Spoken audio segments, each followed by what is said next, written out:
to Scroll Sessions. Today we're excited to have Chris Horton join us. I'm super stoked to have Chris on today. Chris's journey in the world of tech sales began in 2016, embarking on a career that has since been marked by growth, passion, and a genuine love for the craft, I think, by your content that I've seen on LinkedIn. He's a current account executive at Bill, formerly Divvy. Chris plays a pivotal role in helping businesses optimize their financial operations, drawing on experiences from early days in the industry and his time with fast-growing SaaS companies. Beyond his professional accolades, Chris is deeply involved in nurturing the sales community through his co-leadership in the Utah Sales Meetup. He's facilitating the sharing of knowledge and best practices among sales professionals here, especially in the SaaS industry. His commitment of empowering sales reps and AEs is evident through his insightful posts on LinkedIn, and he's aiming to guide others toward their success in sales. So today we're going to kind of dive a little bit into your story, Chris. I think exploring the milestones of your career a little bit, talk all about sales strategies and especially kind of the vision and future of sales, especially this year. Yeah, it's changing a lot, especially since I first started. I've only been in this for a little while, but it's changing very quickly, and it's exciting. I'm kind of running the Utah Sales Meetup, and it's really cool to see folks getting into it, folks that have been in sales, in tech for a really long time, and kind of how they differ and their different approaches. So super excited to talk about it. I feel like we got a lot to dive into. I love it. Well, and thanks for being on today. I appreciate it. Yeah, this is awesome. You mentioned kind of falling into the SDR role in about 2016 and obviously sticking around and loving it really ever since. Yeah. What kind of prompted that totally. jump initially? Yeah, and I say fall into it because I never really had it in my plans or thoughts to do sales, full-time for a career. I went on a 2-year mission for the church, came home. It was the exact day that I came home from my mission. We were at In-N-Out eating burgers, and my aunt was like, "So what are you going to do for work?" And I was like, "Oh, my neighbor, he has a construction company. I'll probably go frame houses for the next however long." I did that out of high school. Work as a carpenter. It's hard work, but it's good work. Yeah, it's good experience. I feel like everybody should do some manual labor at some point. Yeah. But she was like, well, she did HR for a tech company at the time called Solution Reach. It's kind of like the precursor to some of the newer medical tech companies that we have here in Utah, like Weave or Next Health and some of those. She's like, you come make cold calls and set up demos or schedule meetings for the sales reps for $16, $18 an hour. I was like, oh man, I'm going to get paid $8 an hour framing houses. Maybe I should look into this. Maybe I should look. And I was like, I thought it was a call center type thing. So I was like, but I don't care. I'll go do it. It's air conditioned. It's comfy. So I did the construction thing for 3 months. And then finally I was like, hey, Aunt, I want to jump ship and come work with you. I don't know how I got the job as an SDR because I didn't really have any sales experience. But the funny thing is I fell into it that way, but I didn't stay with it, for being honest. So 6 months into the SDR role in 2016, my plan, and I was going to school for hospitality management. And so I thought I wanted to go do that. That was what my dad was doing. That's what he had done for 20, 30 years. Yeah. And so I went and I did kind of it wasn't necessarily an internship, but I worked at a seasonal resort for the 6 months after that. So I left being an SDR, went to that resort, and I was a front of house restaurant manager type thing, and it was the worst, 70 hours a week. Yeah. No offense to anyone that works in restaurants or hotels or anything like that, but it was just grueling. Mean guests, really long hours. I remember I got 3 hours of sleep most nights because I'd have to get up and do coffee service. Yeah. Oh yeah.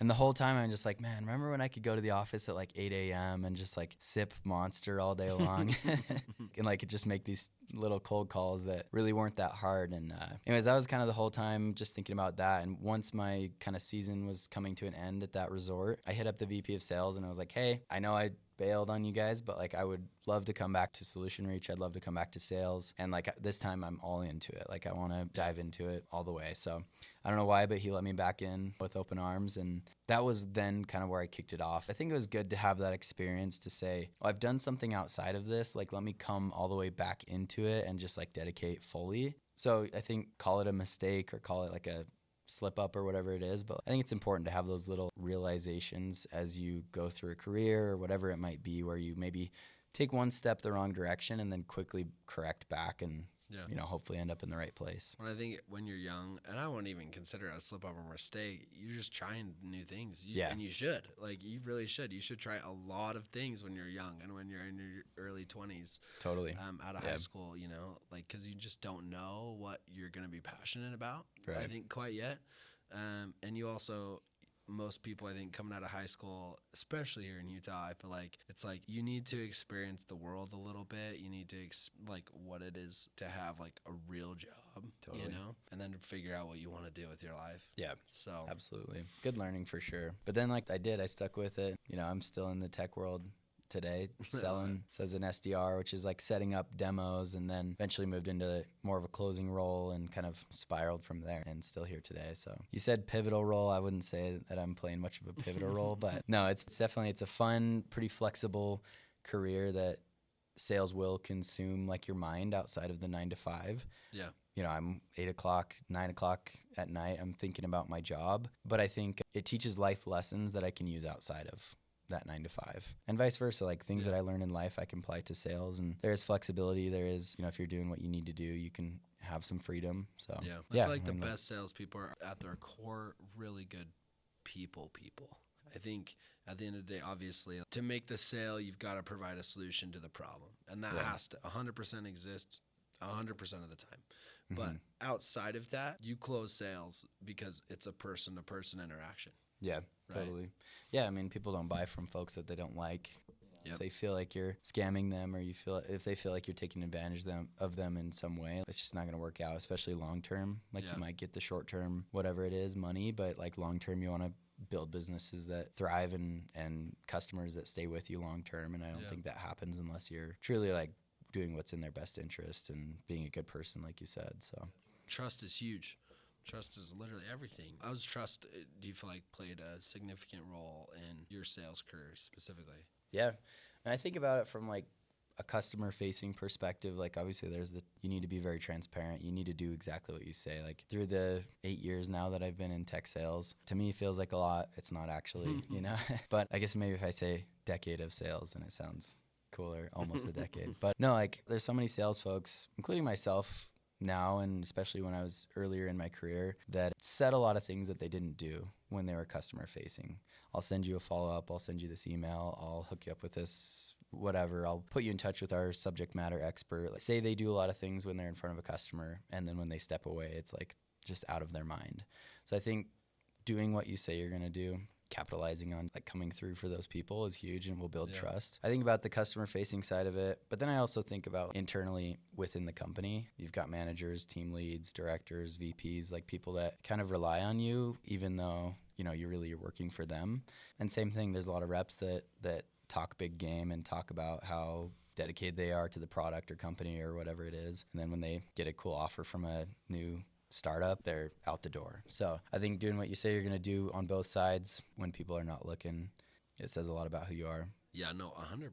I think it's the foundation of pretty much all human interaction and relationships. Yeah, so especially in sales. How has your sales methodology evolved from kind of when you started in SDR to where you're at now at Divvy/Bill, and kind of walk me through that a little bit, because obviously like tech sales in and of itself, and especially in the last year, really over the last decade, has changed pretty majorly. For sure. Yeah, we had based on economy, based on technology, based on your offering. When I first started, like it changes all of it, but when I first started, I had a really hard time like putting a face, like a physical person to a name that I was selling to. Like I would call, let's just say I'm calling Dan, and it's the little things like when I would hop on a Zoom call, I wouldn't turn on my video, I wouldn't build a relationship with that person. It was very just like cut and dry. As time has gone on, I've started to invest myself a lot more in understanding their business, understanding their role in the business, understanding them as just a person. Like, are they there long term? Are they a consultant? Are they there to change the business? Are they there to make it more consistent? So just understanding who that customer is a little bit more, instead of just like, hey, I'm on the phone with you, I want to close this deal and move on to the next. Yeah. I think maybe conversely is, you know, as I got in a little bit more comfortable with it, I did think that relationships were everything, and I had to just be a yes man to these prospects or to these customers. And the further that I've dove into it, or the more time that's passed, I feel like my role as a seller is to challenge what they believe in maybe a little bit. Like, why are you doing things the way that you're doing them, without pushing that too far? Yeah, being a jerk, right? Yeah. So building a relationship, but not making the sale strictly about a relationship, if that makes sense. Making it about solving a problem. Yeah, no, I think it's huge. And like I said before, like I think a lot of people like to say that sales is just, it's a person selling another person, but like you also have to actually provide Yeah. a solution to a problem. Like that's the core piece of sales. And outside of that, then everything else is, building rapport, building that relationship and trust, Yeah. and them trusting you that what you're providing is going to provide them that solution. Yeah. So what do you think about now and how sales has changed more specifically in the last year? Yeah. I mean, now 2023, maybe I'm being dramatic, was a difficult year, was a year that I think put a lot of people on their toes and made them a lot more hesitant to do things. And so I think it's more important now than ever to challenge the status quo and challenge what they're doing. How is this saving you money? How is this costing you money? How is this saving you time? Blah, blah, kind of going on from there. And so I think when I first started, let's just take like 2018, 2019, for example, there was just a lot of low hanging fruit. Like people were looking to adopt new products all the time. New tech. Yeah. It was, I don't want to say easy, but it was a lot easier because people were in that abundance mindset. And now I think a lot of companies are in a little bit more of a scarcity or like a reservation mindset where we can't throw dollars at a lot of things just because we think it's cool.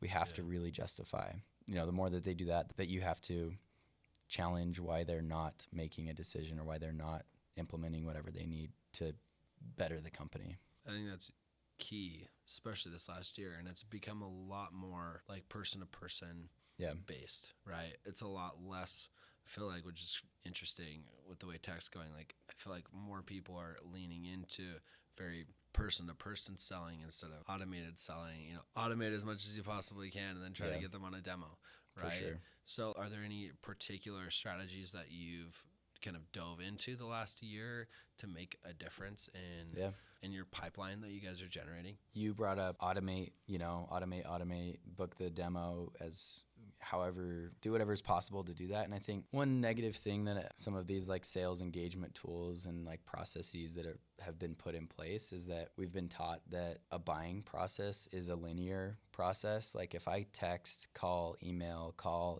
text, LinkedIn message a prospect, that should be what pushes them to buy. Like on the 7th or 8th step, they'll book a demo or they'll buy your product or whatever it is. Yeah. And what I'm realizing more and more is that it's so much more of a spider web of psychology versus a linear step-by-step process for somebody to take a look at a cool product or to book a demo or whatever that might be. And so when I say spider web, it's they did see your message on LinkedIn, but then you built value through an email that you sent, and then you gave them a quick call. You're showing up to them where they are and selling to them the way that they want to be sold to.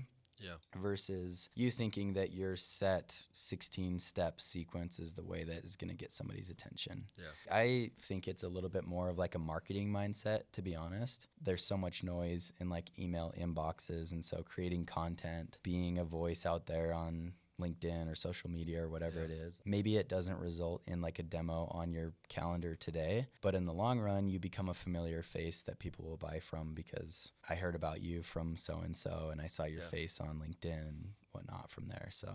Well, I think that's the way B2B sales is definitely heading. I think with even some of the recent conferences I attended and then just interactions on LinkedIn and also seeing some of the big players in this space, like companies getting rid of their entire SDR force and just going all in on content, right? Yeah. And keeping AEs around, but like no longer are the good old days of the SDR to AE to book and demo. Like it's way more about content and brand and being top of mind to most of these buyers that are interacting with the brand. And interacting with the stories that they're telling. And Absolutely. They always have been prior. Like, it's not like that didn't exist. It's just that I think B2B SaaS owners are like actually finally understanding that. Yeah. And I think we still have a ways to go, but I think it's very much heading in that direction. So what advice would you give someone in that position who maybe is looking to build their brand on LinkedIn? Because I know like we're connected because you have a brand on LinkedIn, right? A small one, because you're posting and you're super engaging. So like, I think what advice would you give to somebody who's like a lurker, right? But knows that it's important. Active. Yeah. There's a million reasons why not to. Like I sell to CFOs and controllers of businesses. And so for me, posting sales content doesn't directly relate in more pipeline for me. Yeah. But that's okay. Like I just think people will see your content and you'll become that recognizable face. And I think heading into the coming years, being a recognizable face will be everything for you. Whereas like I think maybe in the past, your resume or your family or whatever it might be, like might have been what got you in the door in certain situations. And I think coming very quickly, and maybe it's because tech is changing so fast and companies are adopting different products in a different way. I think that familiarity and being that familiar face is what will get you a job. It will be what helps you progress in that job and start a company, grow that company and whatnot. So, but anyways, there's a million reasons why not to do it. I just think no one thinks about your content or what you post more than you do. So if I post something that's a little bit cringy or a little bit like naive, no one's going to remember that. Like you're not going to walk in a room and they're going to say, Chris, you were Chris, I remember that post that you just posted about. Come on. it was totally wrong. What are you talking right? No one remembers it besides you. And so, whatever your medium is, Instagram, LinkedIn, Twitter, whatever, or X, whatever that chosen platform is, I will say there's like LinkedIn is seemingly like way more early on than like an Instagram, but I think there's low hanging fruit there. But I think whatever your chosen medium, just like throw your thoughts out there and like, we have conversations. We're having a conversation right now, and you're not judging me for what I'm saying. People online don't do that either. Like I get there's like the Facebook trolls and things like that, but I think, and then when you do get haters, like that's probably a good sign, that you're on a good path. So, but just post it, make that video, make the posts, whatever it is, and then just be as creative and as engaging and show as much personality as you can. Like we want to see Dan. We don't want to see like Dan's filtered version, right? So. That would be my advice is just like go for it. Everybody wants to hear your story, regardless of where you're at. You could be an entry level, whatever, but like what was your first month like? And what did you do to ramp faster? And what did you do to learn more? And things that can be valuable to the people coming behind you, I think. So, now I try to talk a little bit more to like me 5 years ago when I was a brand new AE or when I was a brand new BDR, like all of those questions that were super frustrating in my head. I hope I can answer those in my content so that somebody in that position benefits from it. No, I think it's super important to look back because like everybody has something that's of value and could help someone else. Totally. Right. And so it's just about taking that first step and making the post, right? And just getting in the habit of doing it. And it does take time. Like even me, like it's been a while since I've posted, to be honest, because you get caught up in day to day, but like it's okay too. Totally. And also when you post, actually posting content that your audience wants to hear. Yeah. Right. Or if you're selling to the controllers or the C-suite level, right? Yeah. They interact with content very differently than anyone else. Yeah. So it's like tailoring content to that specific audience, what they want to hear, what they want to see, what they want to engage with is also super important to be able to get their eyeballs. Yeah, totally. And there's so many ways of doing content too. Like it doesn't just have to be a text-based post on LinkedIn. Like you're doing dozens and dozens of podcasts. Like that's a muscle that I wish I had developed, and I wish that I was building more engaging content like this. But so anyways, a post can be whatever, it could be a video, voice memo, whatever it might be. So yeah. Oh, I love that. How do you feel like your involvement with Utah Sales Meetup and kind of like the community aspect? It's definitely important. You think it's important. How do you see that community aspect helping sales professionals? Yeah. So the way that I see Utah Sales, or the Utah Sales Meetup, and it's growing fast. Like we already have, I want to say we were close to 400 members in the Utah Sales Meetup group. People are posting jobs, like open recs. People are posting like, hey, I need to look for a new job. Like it's pretty active. We're going on a mountain bike ride on the 23rd. Everybody's invited. But looking into that, like, so the way that I see it, like I started at a company. I started at Solution Reach as an SDR. I was there for 3.5 years, and I built a handful of relationships. Like I became friends with these people. I had working relationships with these people. And those were the relationships that I could draw from for future jobs or future recommendations or future, entrepreneurial opportunities. But then the only way to build my network was to hop over to another company and get to know the people there and build that circle a little bit bigger. That takes another 3 to 5 years. Then I go to another company. I build my network circle a little bit bigger. So it takes 10, 15 years to have somewhat of a decent network. And my idea with the Utah Sales Meetup is to just get rid of that. All right. Yeah, accelerate it. Yeah, accelerate it. Allow somebody that is a brand new SDR in Utah to get to know a VP of sales this month at the mountain bike ride or whatever it is. Like Yeah. take down those barriers of having to work with them or having to be on the same level of experience, and get people in a place where they can learn and interact with each other and just accelerate the networking abilities of it, whether it's a lunch and learn or a mountain bike ride or a lunch or whatever, casual or professional. Just give people a chance to meet and learn. So Community is everything, I think, and especially in B2B. And it really always has been everything. It's kind of funny because we always talk about this, like it goes in cycles yeah, where like it was all about trade shows for like a couple of years. And then it was like all about performance marketing for many more years in the Yeah. heyday. And then it's been all about, that kind of like the SQL to MQL to SDR to AE, like just the whole gamut. And now it's shifting back to content and community. And I think it's interesting to see these kind of cycles evolve. yeah. And it's interesting. Like I don't sell to salespeople. I sell to finance leaders. Yeah. And so it's, I'm not like doing it to try and like build my pipeline or not doing it to, as like a lead source for myself or for my company.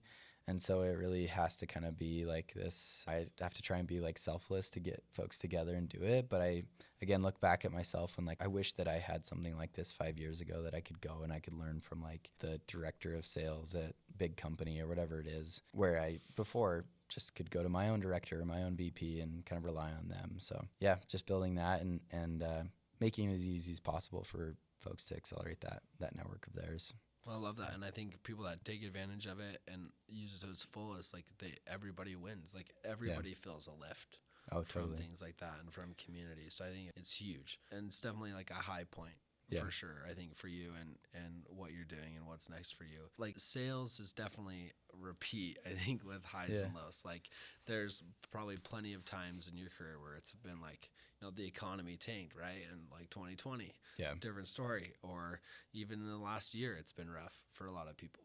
Was there ever a particular like challenging time? And tell me about how you kind of navigated yourself through it. Yeah, for sure. Probably one of like, it's funny, like the hard situations you look back at most fondly and, just like good memories, even though it was hard. They make for good stories too. Totally.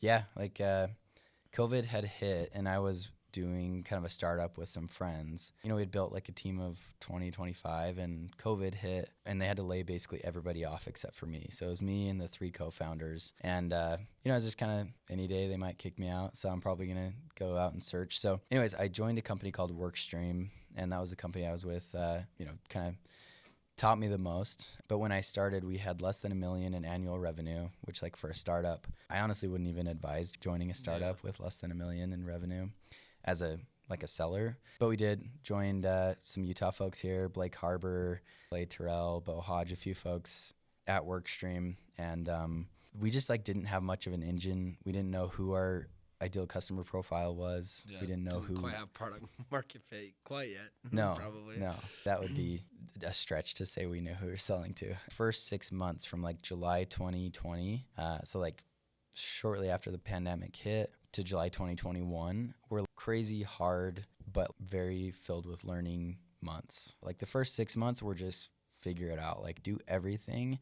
And when you get a little inkling of success, dive into that and focus on that. And then kind of start to go through that maze again. And once you see a little bit of success, go towards that. And then by the time I left, they were doing over 20 something million in revenue. And, I saw the company grow. I saw myself grow, but it wouldn't have been that way if I wouldn't have joined with the hardships. Like I think if I joined a company and they said, hey, here's everything we do, just sit down in the chair and make some dials or whatever it is, you have nothing to figure out. I don't think I would have learned much, but being in that hard position where we just didn't know what to do, like we had to write this playbook that now I feel like I can take to other companies or other positions and apply, in most other places. So anyways, but I look back on those 2020, the last half of 2020, man, that was hard. And like, I didn't know if I was going to bring home a paycheck, but it was probably the 6 months that I learned the most about sales and business and, things. Learned a lot about yourself too. Oh yeah.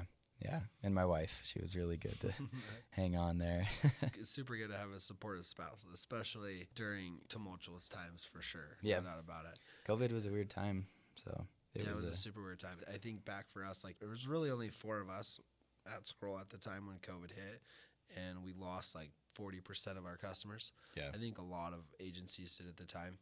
And we were like, well, what do we do? Yeah. Like, are we done? Right. You know, or are we going to pivot? Are we going to double down? And it became, I think, a pivotal moment for us to learn that, hey, we can do hard things. We're going to turn this around. Yeah. And we're going to pivot. We're going to refocus on who our customer target is. We're going to go after home service industry. And we turned it around, and it just exploded after that. Yeah. And we had immense growth the rest of 2020 and into 2021, and grew our team to be as big as it is today. And it's been an amazing ride. And it all came from that, that hardship and that period of time where we didn't know what was going to happen. Yeah. Right. And just making that decision that say, no, we're going to stick with it. Yeah. We're going to turn this around. Those like tricky, hard, unclear times, I think, are the ones that build the most opportunity. And you, like many other companies, benefited greatly from COVID. And then some companies went out of business, or stalled because they didn't pivot or they didn't take advantage of opportunities that presented themselves because of the situation, and tried to keep doing business the same way that they were always doing it, and ended up failing. We see where it is today for sure. Yeah. And like I've just on the podcast alone, like we're approaching like episode 50. We've talked to a lot of entrepreneurs, a lot of business owners, a lot of sales executives, marketing executives. Like the main key in all the people that we've talked to, and every single person's had failures. There hasn't been a single person that I've talked to or had an experience with that has not failed, and maybe even failed in a spectacular way, but they also just didn't give up. Yeah. And like at the end of the day, if you just keep going forward, if you just do not give up, you will be ahead of your peers, ahead of the pack, totally ahead of the market, right? Totally. If you just keep going. Yeah, I think it's relevant today, especially because, like mentioned earlier, 2023 was a big year of what's going to happen with the economy. House rates went crazy. People stopped investing. And so I think it's relevant today, where there's just opportunity that most people don't quite look. Yeah. So. Yeah, no, 100%. And now you're at Bill and at Divvy. Yeah. And you're at Divvy before they were purchased by Bill, right? No, I joined later? after, okay. Yeah. So, I mean, you've obviously had a direct hand in changing businesses and streamlining that, like customer processes and finance and all of that. Yeah. I think, is there any particular like success story where you feel like the work you did or you implemented has significantly impacted a business? Yeah, it's a little, it was surprising to me. I knew that Divvy was a really good product, and I knew that it was a really good company, and, obviously merited like a huge acquisition, but I didn't quite realize like maybe how outdated some of the processes were within finance. Coming from the sales tech world, like where everything is automated, not everything, but a lot of things are automated. Almost everything is, technology driven. I was very surprised to see like people still put receipts in envelopes and then like take them back to the office or take them to their controller and say like, hey, here's my receipts from the month or whatever it is. So there's crazy things like that I think we're just helping them save a ton of time and money. I mean, there's kind of the wild stories of like misappropriation of funds that Divvy helps with. It's like you're able just to like control your budget a little bit better. And I've heard these just stories of like, well, before Divvy, we had a plumbing company that plumbers would go fill up their truck, and then they'd fill up a 5-gallon gas can and take it home and fill up their wife's car, and now with Divvy, we can control how much is being spent on gas and things like that. And so anyways, it's just sometimes wild to me that companies will go and hand everybody like an Amex and say, use this hopefully how I want you to, and the amount of trust that they give, it is nuts. It's crazy. And we work in the home service space, and I hear a lot of very interesting things on the hiring side, and just the amount of trust people are willing to give. And I don't blame it. Like, here's the thing, I'm very a trust giving person until you give me a reason not to. Oh yeah. Right. And so some of those things though, as a business owner, you really need to really control. Yeah. At the end of the day, business is about saving money, earning money, and investing money. And if you don't have more money, then if you're losing money in, for lack of a better term, in stupid ways, then like you're just not going to have it to build your business. So so it's super important. I think you guys have an awesome product just specifically for that. Well, sales is really about relationships, but it's definitely about numbers, as we've been talking about. Yeah. I think, what strategies have you employed to, I think, build and maintain really strong relationships with your clients as well as with your colleagues? Yeah. Because, I mean, you've been to a couple different organizations too. Yeah. You're building this community, and you also obviously have a pretty strong track record in sales too. When I think about people that impacted my life, they're doing things for me or with me that just like normal people wouldn't go do. I know that's super vague, so I'll dive into it a little bit. But Is there any like specific examples? For people like that have Impacted you? Yeah, so I had a friend. He was from Brazil actually, and he moved here to the U.S. and he works for Mission Belts. Yeah. And he's like, hey, we should go to lunch one day. I show up to lunch. I haven't seen him in like 3 years or more probably. And show up to lunch, and he's got a Mission belt with like my company logo engraved on it. And I'm just like, dude, you know, I don't know, like, yes, it's not like a $500 like gift or whatever, but like the time that I know you took to like go look for my company logo, put it on the belt, package the belt up, hand it over to me is just like, that means a lot. Yeah. I knew that there was more than just like he actually put thought into me as a person. Yeah. And I've taken that trick of like, cause he told me, he's like, if you ever want belts embroidered, you know, or you know, embossed, engraved, I stole that trick. And I think it's just things like that. Like I've sent crumble cookies over to like businesses and just said, I'm not asking for anything. I'm just saying thanks for whatever it is, you know, thanks for talking, thanks for the demo, thanks for whatever it might be. I think people just realize like, man, Chris took 5 minutes out of his day, 10 minutes out of his day to order cookies for me, you know. So he looked up my office address, he looked up whatever. I think that makes a big difference. Even more recently, you know, a friend just had like quick questions about like sales and type of people to reach out to and things like that. And you know, next thing I know, I got like this mug with mountains on it in the mail. And I'm just like, dude, you know, you didn't have to do that. And I think a lot of people, they ask for favors and people are willing to do things. And then you kind of just part ways and that's it. Yeah. And, but like to go back and actually thank them and take 5 minutes out of your day to make them feel good makes all the difference. It makes a huge difference. And I think you have to meet people where they're at. And I think, I don't know if you follow, I believe his name's Darren McKee. I think is his last name. Yeah. But I follow him in a lot of like his sales strategies and stuff. And he recently was posting, actually, I think I also follow him on Instagram because I was seeing something that he posted on Instagram. I think he posted on LinkedIn too, but he's like, hey, here's how I sell the C-suite. And he literally said, he's like, obviously I try to, you know, get them on some kind of message platform, whether it's LinkedIn or email or whatever. I'm trying to have a conversation. And usually I say, I'm going to be in your area. I'm going to be in your area in 2 weeks. Do you have like any availability? I would love to like meet in person. Yeah. Right? And he's selling B2B SaaS in the education sector. Yeah. And, but like, that also goes a long way. Yeah. Because like sales, people love the C-suite is so sick of taking demos and so sick of virtual meetings and hopping on Zoom. So having an in-person meeting, you know, has really worked for him. Yeah. I mean, I was in Chicago a couple weeks ago for work, and it's a super long story, but there's a guy, his name's Tom Alamo, and he worked at Gong back in the day, and like now he does sales boot camps basically, but he's like a pretty big name, and like from my perspective, he's got a good following. Yeah, he's doing his own thing. If he was at Gong in the early days, that was the place to be for sure. Yeah.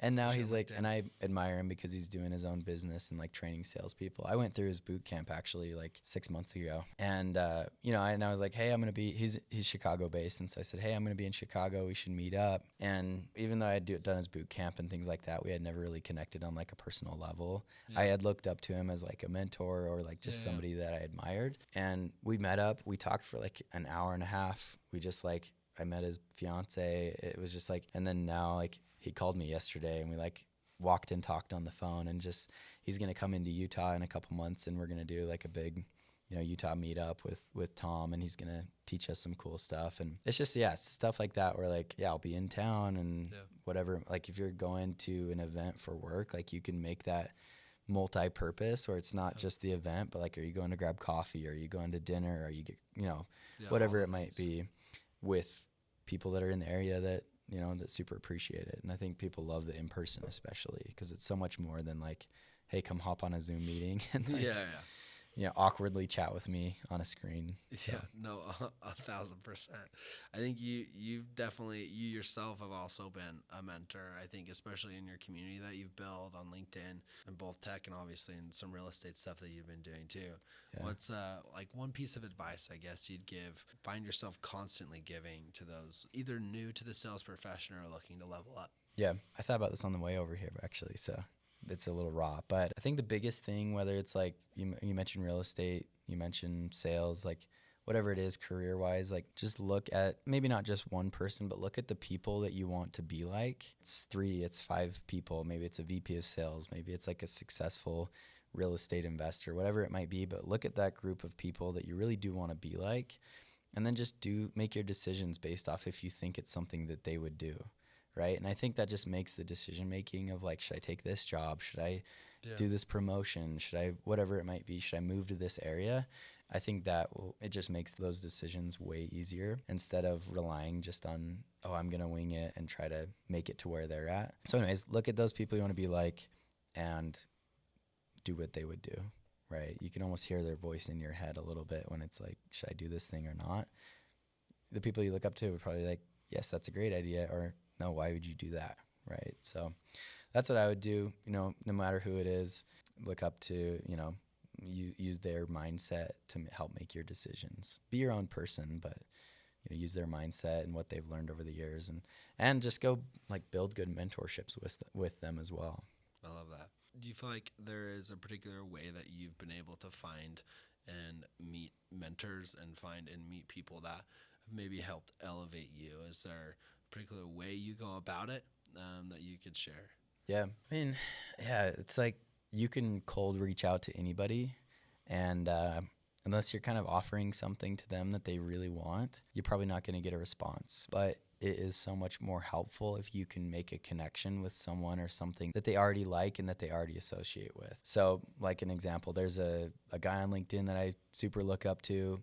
He's like growing like crazy, doing all these cool things. He's an enterprise seller at a big company, and like that's kind of a position that I've been interested in. And I hit him up with like the classic LinkedIn message, like, hey, I would love to pick your brain sometime, and just like crickets. But then one day I was hanging out with someone, my old VP of sales, and he cold called my VP of sales while I was with him in the car, and had some questions about like business, and kudos to him for just straight up calling the guy, because you got to have some guts to do that. But then I like took a selfie and sent it over to him and be like, hey, I was with Blake when you gave him a call. Would love to connect again. And then he made the connection of like, oh, I didn't know you were like connected to Blake. You have value to give to me as well, because I'm also looking to learn from Blake, and you spent a lot of time. So just making those connections, using those referrals, say maybe like the gift strategy. Like, you don't have to go like buy cookies or a mug or whatever it is, but like doing things that are just a little bit out of the ordinary. Like you probably get 10 messages a day from people saying, I want to pick your brain, I want to do this thing. And it's just not different from the rest of the crowd. And so if you can differentiate a little bit, it makes a difference. Yeah, and be specific. I think that's the biggest piece, is like if you can, one, provide value to the person that you're looking for advice from or mentorship from, and you can give them something in return for their advice, right? It's huge, not just asking. If you're asking and getting and not giving much, then, or not at least having something to offer to them, then that conversation runs dry pretty quickly. Yeah, totally. What's next for Chris? Like what's on the horizon for Chris? Yeah, good question.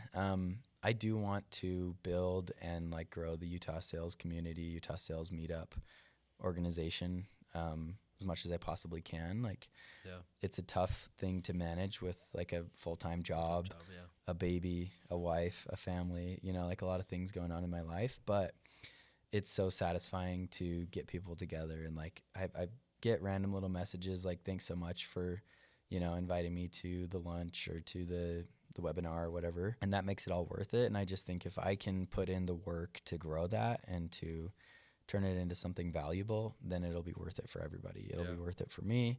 It'll be worth it to the people involved. I just want to keep it fun. I want to keep it, educational, but also just like something that people want to be a part of. So that's a big focus. I want to kill it at Divvy. Like, I just want to, be dedicated there. And then I've got a bunch of different little hobbies, running a half marathon here in, I don't know, it's my first trail half marathon. Yo, nice, man. You'll have to hit up Shane, because Shane's an ultra marathoner. Oh, dude. So he does a lot He's of next trail level. runs. Yeah. Yeah, I've done some road races and stuff, but this will be the first trail. I'm a little nervous because it's got some elevation to it, but so anyways, a good mixture of like fun, family, work, professional stuff. But I'm always out there on LinkedIn, just annoying everybody with my little posts and I love stuff. it. But trying to be creative for sure. Yeah, well, Chris, I super appreciate the time today, and thanks for sharing a lot about, I think, your career and your advice you'd give sales professionals, and I think also kind of where things are at in the current state of the union of sales, so to speak. So For sure. thanks for being on today. I appreciate Totally. it. Where can people find you? Yeah, LinkedIn. If you type in Chris Horton Bill, you probably pop. Hopefully, like if you just type in Chris Horton, it'll pop up. But yeah, LinkedIn. I'm always out there. Hit me up. Again, I just want to connect, especially with the Utah folks. But if you're out of state too, like I love whether it's bringing you in and having you present or teach or whatever it is. But LinkedIn's easily the best way to find me. Cool. Well, thanks again, Chris. For Appreciate sure. the time today. Thanks, Dan. It's a wrap for today. Sweet. Appreciate it.